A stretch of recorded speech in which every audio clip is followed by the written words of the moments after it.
signal to go ahead and start the match. These are our final undefeateds as well. Yeah, these are the last two undefeateds in the tournament. Jund versus Blue White Red Flash, and Reid Duke is on the play, and it looks like we have a turn 1 Overgrown Tomb. Steam Vents for Costa. Let's see if Reid Duke has his signature card in Farseek, and it looks like he does. There we go.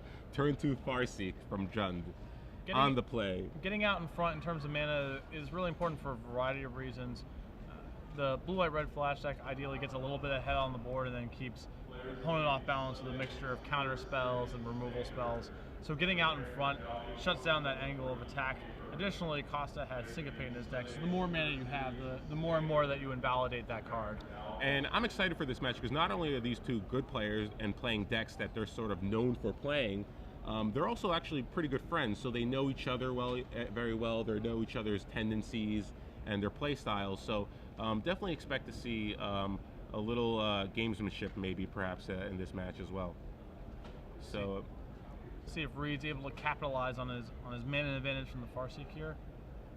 Yeah, and the interesting thing about Reid's deck is that he doesn't have that many 4-drops. Obviously, Huntmaster Fell is one of them, or Olivia as well. But Matt does have a Syncopate, so if he just runs one of them out there without a Cavern of Souls, it can actually just get soaked up by that Syncopate, which it looks like Matt is determining whether or not he wants to do it. He might have a Searing Spear. He might be more afraid of a Rakdos Return. Maybe he wants to save that Syncopate for a potential back-breaking spell like Rakdos Return or Thragtusk. But it looks like, yeah, he is going to use the Syncopate on the Olivia. And Matt did have a Think Twice in his hand as well, so maybe he was thinking, Olivia is not that much of a threat right now for me. I do have a Supreme Verdict. Maybe I just want to keep drawing cards and develop my mana base and deal with the Olivia later on. Yeah. Obviously, Thragtusk is really a card that he doesn't want to deal with, but here comes the Cavern of Souls naming Beast. Likely naming Beast. We'll confirm that, but Thragtusk does resolve now, and Matt Costa just has a Think Twice to cast. Yeah. Before, Thragtusk was pretty nightmarish for Blue-White Red decks. It's still quite good, but Turn Burn gives the archetype access to a nice clean answer. Yeah, and Matt does have access to Turn Burn in his deck, but he doesn't have 4 copies, so he's still gonna have to find a way to deal with that Thragtusk right now. He doesn't have anything going on. It looks like we have a Ground Seal from Reid, which is pretty good because, again, obviously Matt relies on those Snapcaster Mages in his deck. So that will turn off that side of Matt's deck, and Thragtusk comes over and drops Matt down to 15. And here we see yet another play from Reid in a Vampire Nighthawk. I believe Matt does have his one main deck Supreme Verdict in hand currently, so we'll see if this board is enough to induce that. Yeah, so we're going to see a flashback Think Twice here. See if Matt gives Matt a little more to work with. He draws another land, a Glacial Fortress. And let's see, so he has a Hollow Fountain for his draw. So 2 lands off the 2 draws right there. He does have a Supreme Verdict, which will leave Reid with just a Beast on his side of the board. But let's see if I'm not sure if he just needs to pull the trigger just yet. He could decide to just play a land and cast Think Twice and flashback, but he decides to actually just go for it now. Cast a Supreme Verdict, leaves Reid with the Beast token, and then probably just play a Hollow Fountain for the turn. He does have a Restoration Angel in his hand, which is a pretty good blocker against those beasts. So his next turn could be Restoration Angel, Think Twice, which isn't that bad, but let's see if Reid has another follow-up here. And even if that isn't the most dominating Supreme Verdict of all time, Costa just needs to give himself the breathing space to be able to resolve his card drawing spells and get out in front in that way. And thankfully, even though Matt did draw another land this turn, Reid did brick on putting another play onto the board, so this Restoration Angel could actually block and kill this beast if Reid doesn't have a Putrefy. Putrefy is one of the few answers he does have, and he does have the Putrefy, so the beast will come over, dropping Matt now to 9. Reid has another land, and here we see a Think Twice. Finds another Think Twice. And there's a Snapcaster, so Snapcaster can come down and block the beast. Unfortunately, it can't actually target any of the cards in the graveyard because of Ground Seal, so it's effectively just a 2/1 flash creature. Yeah. You still got to be feeling okay-ish if you're Costa right now. You have a lot of big draws after the Think Twice, and you're not under a ton of pressure, although Reid appears to be mulling over a big bonfire. There's a bonfire, so we're going to see a Think Twice here. see if Matt draws an answer to that and just draws yet another land here. Yeah, it looks like he might have to take 6 here, dropping to 3, and it looks like that Snapcaster will end up coming down just to chump block for the turn. Yeah. Otherwise, Matt faces a lethal attack here. Which is damaging, not only, of course, taking a bunch of damage there, but now not being able to flashback. Think twice this turn, and, you know, Costa's really struggling, digging for answers. Reid is mulling over whether or not he wants to attack into the threat of a Restoration Angel, which would be devastating for him right here. Yeah, and he just goes for it. I like this play. You wanna just go for it. You already saw one Restoration Angel. There's a good chance he doesn't have a second in his hand based on the way the turn's kind of played out. And if you can just kill your opponent, I think you have to go for it. Costa flooding out really badly here. It looks like his hand is pillar and some land, so this Think Twice is going to have to find something big to be able to handle that beast. He does find a Azorius Charm. So, not a bad draw there. He finds at least an answer to the Thragtusk, the beast token, so he can actually cast the Azorius Charm and still flash back the second Think Twice in his graveyard. And it looks like we're going to see an Azorius Charm and the beast. Does Reid have another creature that he can commit to the board? It looks like yet another land, and here's a Rakdos Return. Oh, no, it's a Bonfire for 3, and Matt doesn't have a counterspell, so we're going to move on to game 2.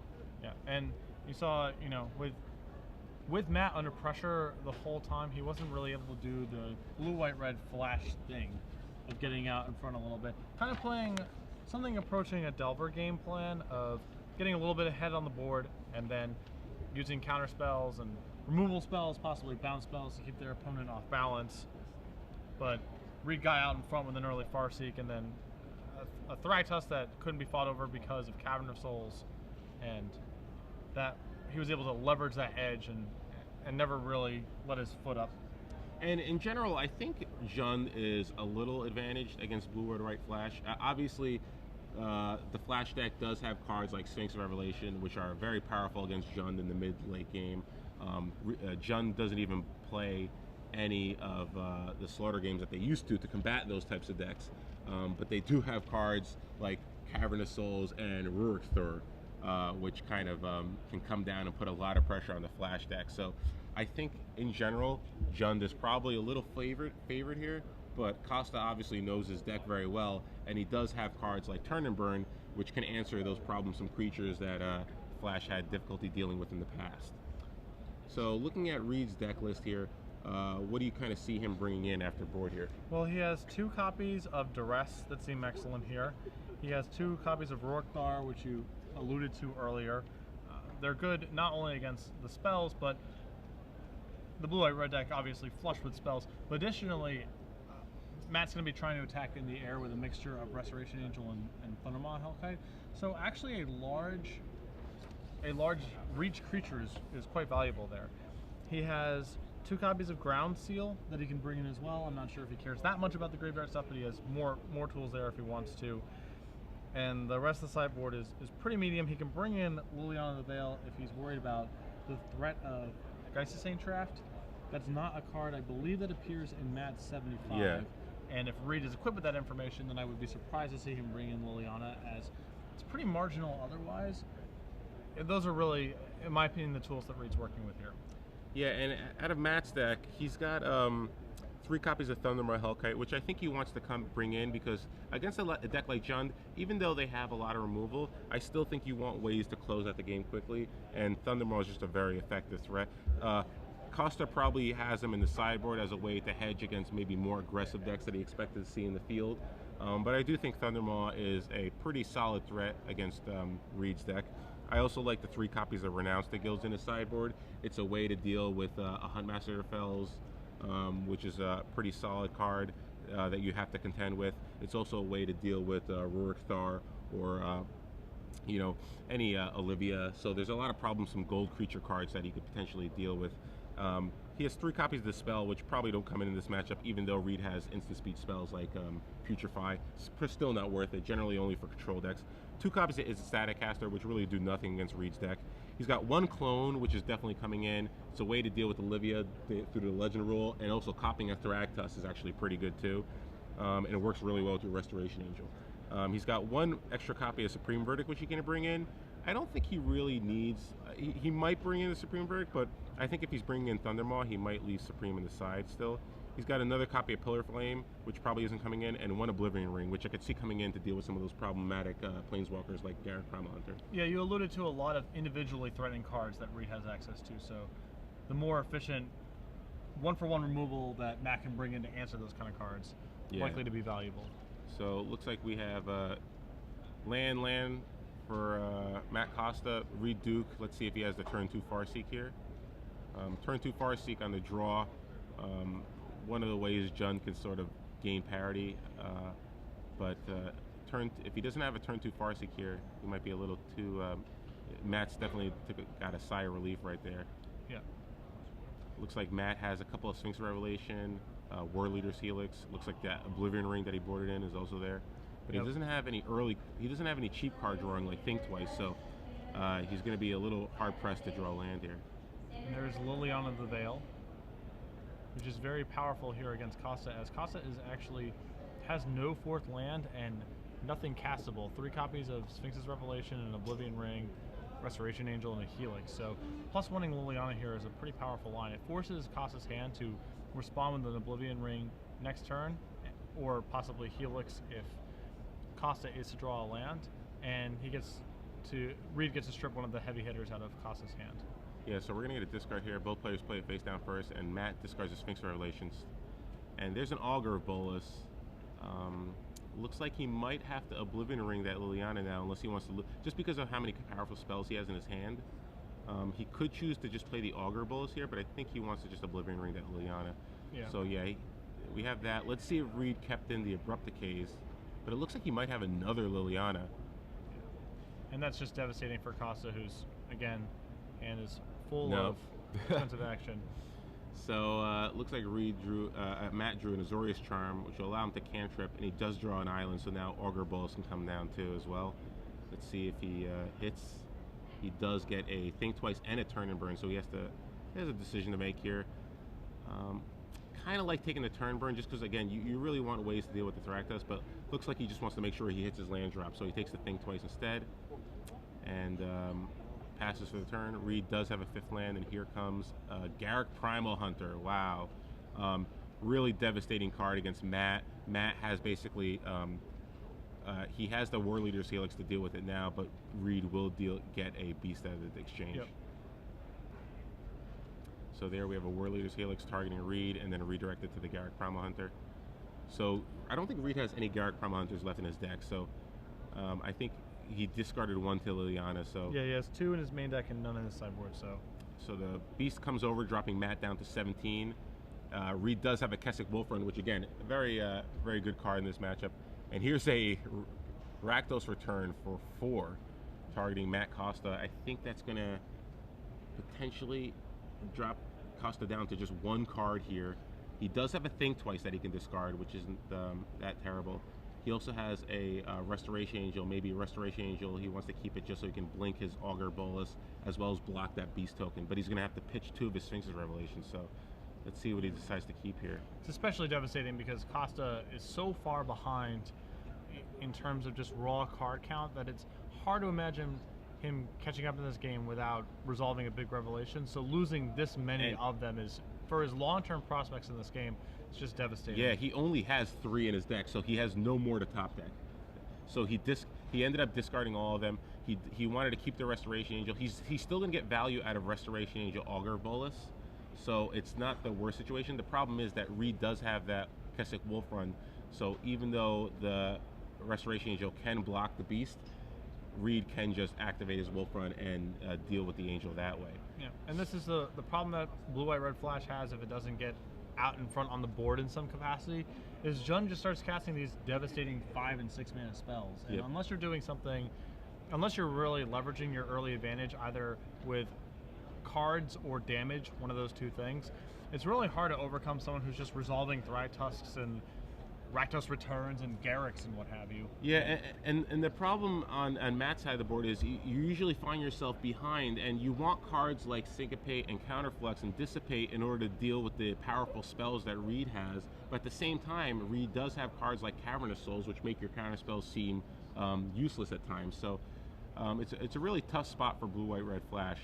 So let's see what Reid decides to do here. It looks like he might cast a spell prior to combat. Maybe suspecting the Restoration Angel. And here we see a Ground Seal first. I think, you know, given the cards that Matt discarded, like double Sphinx's Revelation, I think Reid, it's possible Reid could put Matt on the Restoration Angel. I mean, you have to think about the situation. If your opponent only has 4 lands, what cards does he want to keep there? Well, we're about to find out. And I think it's double Restoration Angel, so the duress will miss.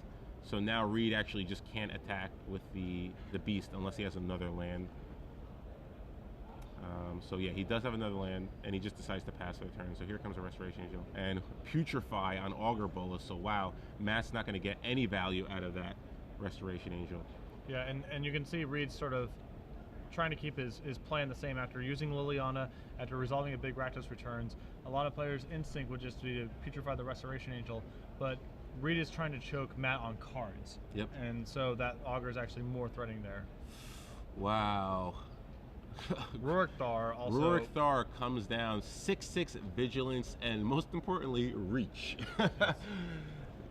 6/6, and the other ability, obviously, whenever an opponent casts a spell, they have to whenever any player casts a spell, Rurik Thar deals 6 damage to that player. So very tough spot for Matt right here. Rurik Thar matches up with Blue White Red Flash in a number of awesome ways. Obviously, spell dense, and so taking 6 every time you cast a spell shuts off all these cantrips and Snapcaster Mage shenanigans. And because the Blue White Red Flash deck basically has to win in the air, having a huge vigilance reach creature rather is incredible as well. Yeah, and Matt decided not to flashback his Think Twice or cast his Azorius Charm and just get that Restoration Angel out there so he can pass the turn now. Now he can actually double block the Rurik Thar. Unfortunately, that Kessig Wolf Run is going to make any block pretty bad news for Matt. So Reid is comfortable sending both creatures in here. He does have that Azorius Charm, so he might be comfortable just taking 6 and putting the Rurik Thar back on top of the deck. Or maybe, because it's a tough spot here, you might have to just, how much are you taking here? It's going to be 4, 5, 6, you'd be taking 12, you'd be taking 4 trample here. So yeah, it looks like he's just going to take 6 instead and put the Rurik Thar back on top of Reid's deck. Reid has no cards in his hand, so if Reid can top deck a counterspell, he could actually potentially deal with that Rurik Thar. Yeah, and he gets to hit for 6 here as well, which is also a huge deal. And wow, he does actually draw a counterflux, so perfect draw for Matt. Reid has no cards in his hand. He can leave one of his, being at 8, he's got to make sure that he doesn't just die to the Kessig Wolf Run and the Beast. So just counting up the math right here, attacking with just 1 Restoration Angel, dropping Reid down to 13. Reid's likely still going to probably go for the Rurik Thar here, or maybe let's see if he wants to attack first. I think you still go for the Rurik Thar, just because there's too many cards that Matt can have to stop the Wolf Run. And there's the counterflux. So Reid doesn't have an effective attack this turn. He's going to have to pass the turn back. So, but Costa's drawing very live. If he finds a way to answer this beast, he can actually just win. Yeah, and I think the fact that he attacked for 6, I think he did draw either an Azorius Charm or a Warrior's Helix or Searing Spear potentially. So yeah, like you said, there's a lot of outs. Looks like he's going to force him to do it. Yeah. You either have something or you don't. Yeah, you better have something, Matt. So he does have a Warrior's Helix. So Warrior's Helix targets the beast. Matt's going to go up to 12, and Reid Duke ends up just... That was quite an impressive display by Matt that game. Yeah, he navigated it pretty well. He looked in terrible shape because, like you said, a lot of times the Flash deck really needs those Sphinx's Revelations to get back into the game, and he was forced to discard all of them very early on. And then when you see Rurik Thar come down, Matt was in a tough spot, but he figured, okay, I have the Azorius Charm in my hand. Now I have the second Restoration in place, so I can double block, potentially dealing with Rurik Thar. I will say take some trample damage, but if I get a little lucky and draw a counter spell, I can counter it back when it comes back down after the Azorius Charm. So he put himself in a position where he still needed to get lucky to win, but he played everything correctly up to that point. Yeah, and one wonders if Reid could have potentially not sent Rurik Thar into combat the turn that the 2 Restoration Angels were back on defense. Because you have Kessig Wolf Run, you can just send the Beast and not expose Rurik Thar to something like Azorius Charm until Costa's board is in such a place where you don't worry about taking the hit on the way back. Yeah, it's interesting that Reid didn't just attack with the beast there, because if you just attack with the beast there, you're basically forcing Matt to block potentially with one of the Restoration Angels, and Reid can just activate the Keswick Wolfrun for maximum. You still get the same results where Matt casts the Azorius Charm, but then he's forced to take 6 from Rurik Thar, and then Rurik Thar is still in play. So yes. I think that maybe at that point in the game, given what Matt's life total was at, you probably just play for Rurik Thar, because really the only out for Matt is Turn and Burn. And he doesn't have that many copies of the deck. Obviously, Reid doesn't know Matt's exact list, but you have to know there's not that many answers to Rurik Thar. You already saw one of the clones get discarded. So I think it's reasonable for Reid to maybe not be as aggressive by attacking there, because obviously you're just giving Matt an increase of the amount of outs that he has to the Rurik Thar in Azorius Charm. Yep. Although, again, even if you're in Reid's position, Matt has to not only have Azorius Charm, but then draw a counterspell the following turn, and then draw another spell of significance the turn after. It's not just Azorius Charm or bust. Oh yeah, Matt still has to get lucky in order to win from that position, but I think if you don't attack with Rurik Thar, you put him in a less of a position where he can actually get lucky. Yeah. It's basically just, if I have the Turn and Burn there, he's still making him take 6. Yes. So I still think you probably go for it and just attack with the beast and make sure that your Rurik Thar stays in play. But Reid might have just had a read on Matt.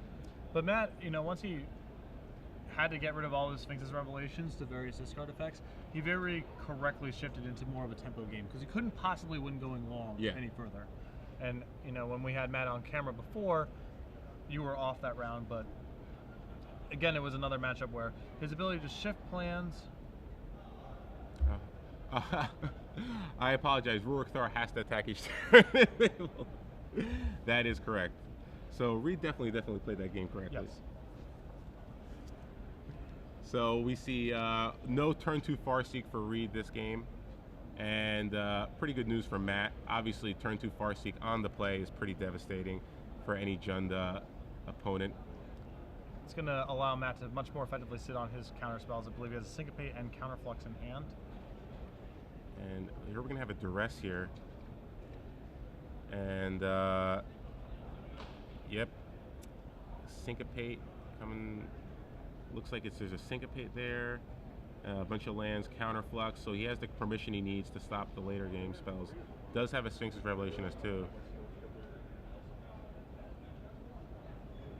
And looks like we're going to take Renounce the Guilds, Counterflux, Sphinx Revelation, Syncopate. So a lot of this is, if Reid wants to play a relatively fast game, then he's going to value one of the removal spells or counter spells. If he assumes the game is going to go on for a very long time here, he likely takes his Sphinx's Revelation and tries to play around the removal and counter spells that he now knows Costa has access to.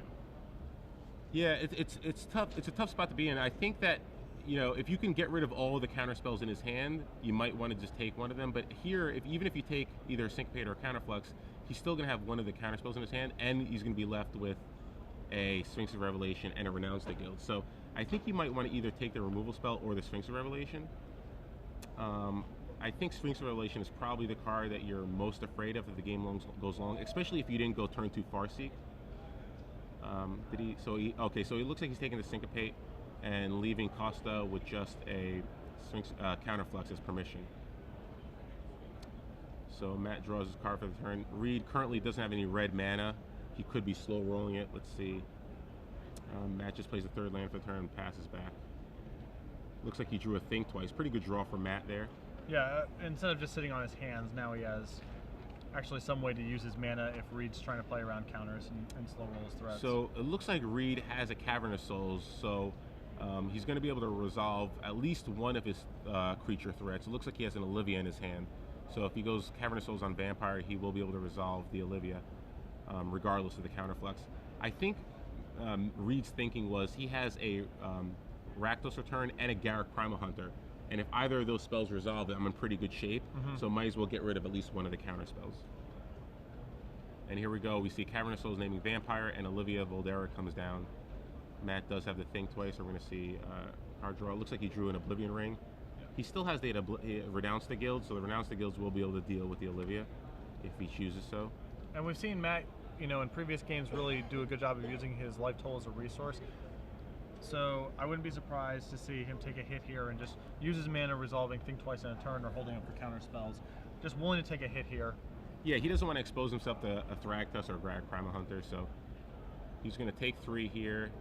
Drops down to 17. He has a Sphinx of Revelation to gain life anyway.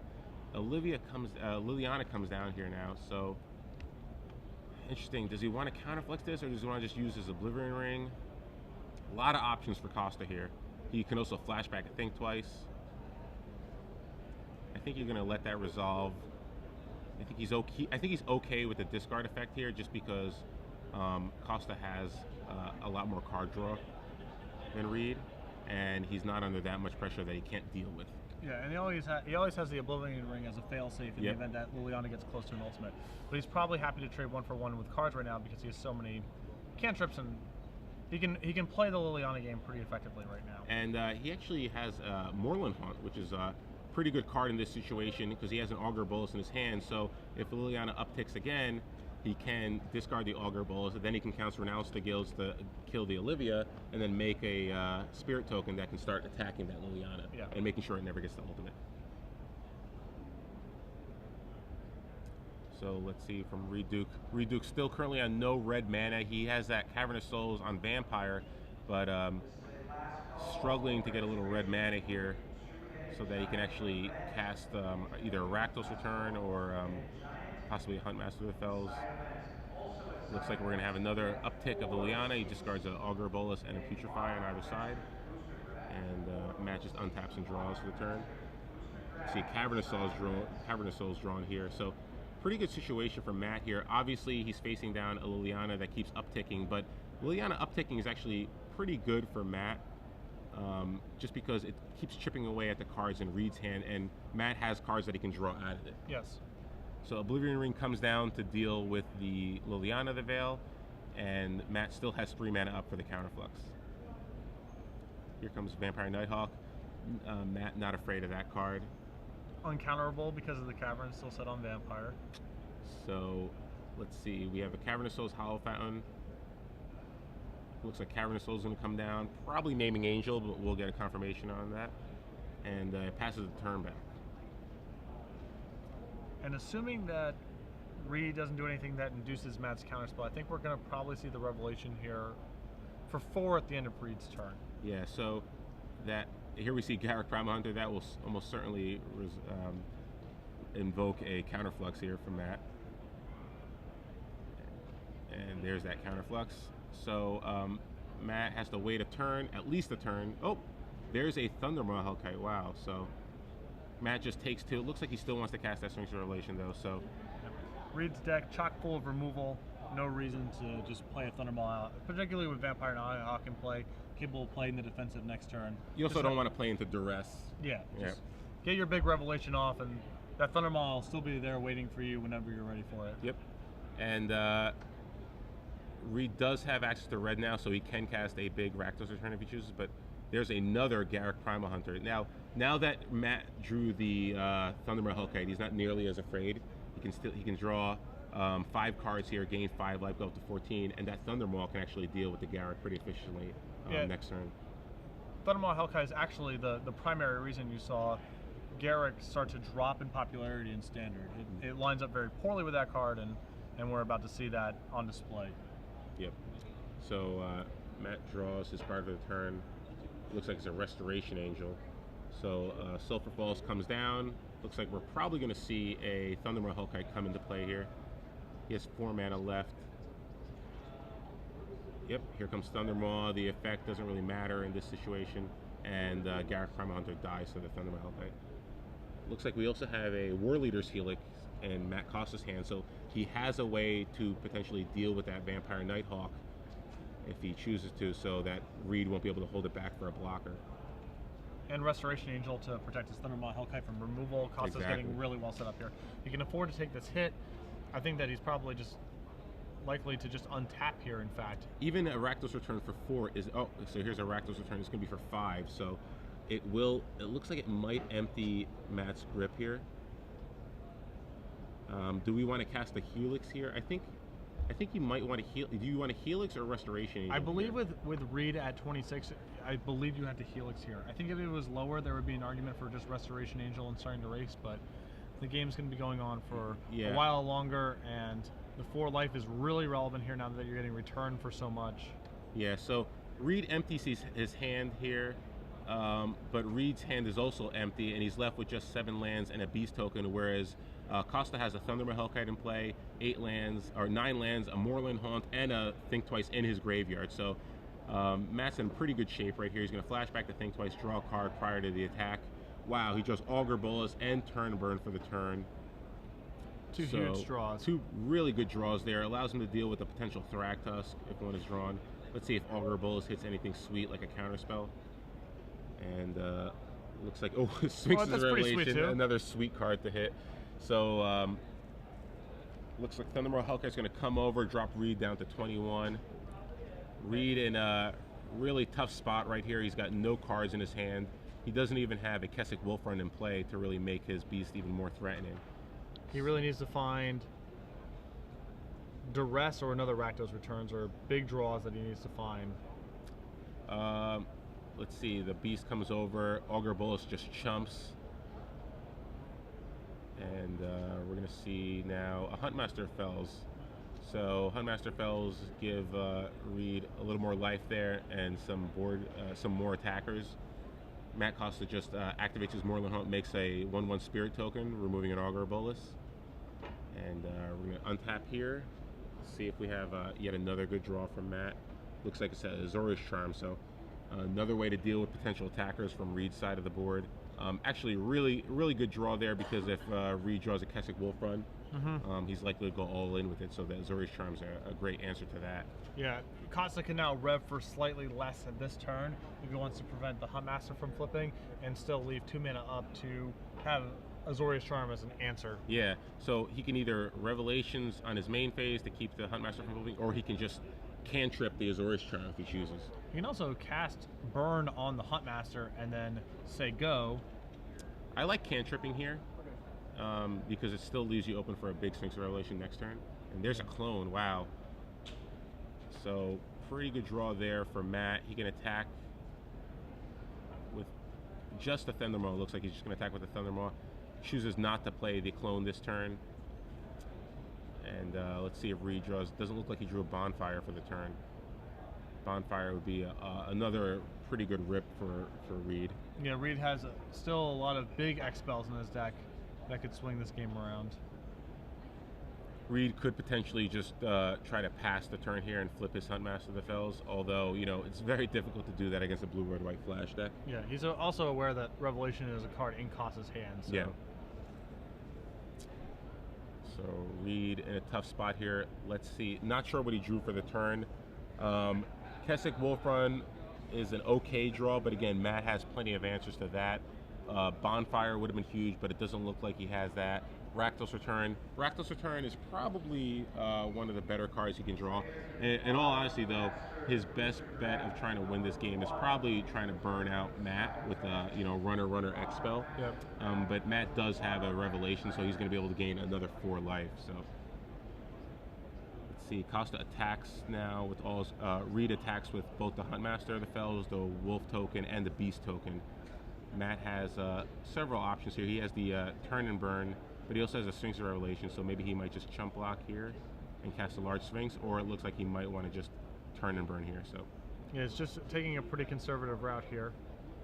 So yeah, so Huntmaster falls to the Burn side, and the Beast becomes an 0/1, falling to the Spirit token, and Matt takes 2, dropping to 6. And Reid just has a land for the turn. And I think Matt, knowing that Reid doesn't have enough lands to actually cast a Rakdos Return for 6, he was comfortable dropping to 6 for that turn. He still has that Sphinx of Revelation, so he can still gain a lot of life. Now he drew another Turn and Burn. So it looks like Reid's just going to take 5 from the Thundermaw Hellkite. Matt's going to leave back that Spirit token to chump block the Wolf next turn. And if he has to use a burn because of Kessig Wolfrun, he has that too. We're just going to see a chump block here. And there's a land, and then we're going to see a large Sphinx Revelation. And this is going to push Costa. Oh, no. So it looks like we're going to see a Moorland Haunt. Oh, he can clone his Thundermaw and burn Reid for. Yeah, exactly. So there it is. Reid Duke falls down to Matt Costa, who moves on to 12-0. Blue Red Right Flash versus Jund.